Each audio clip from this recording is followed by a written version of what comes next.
I failed my professional exam, and that was, I think, one of the worst things that had ever happened in my life.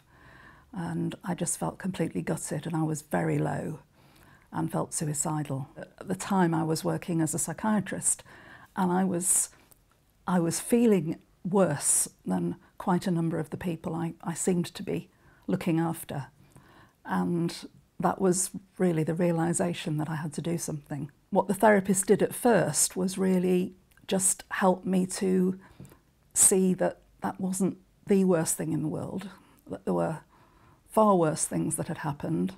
And initially he just helped me to feel better about myself and to relax, and I got through the exam.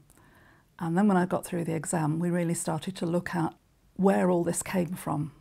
And a lot of this came from not having grieved for my father.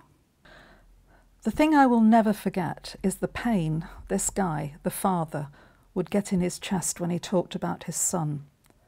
He didn't cry. He didn't even sound upset. He was perfectly controlled. But when he talked about his despair, he put his fist to his heart and tightened his fingers. As I talked, I felt myself putting my own hand to my chest in sympathy. My relationship with my father had pretty much broken down by the time I left home. When you have those difficult relationships, it's much harder to grieve when you lose that person. I saw another therapist who talked to me. Her feeling was very much about talking about things to do with my relationship with my mother, and that was powerful in a different way from talking about my father. That was really dealing with some very early experiences that I'd had. I was going along my life in a certain rut, and I didn't realise that that wasn't the way, that wasn't a healthy way of living for me. I don't think I would have managed to move on in my life from how I was in my 20s had I not had therapy.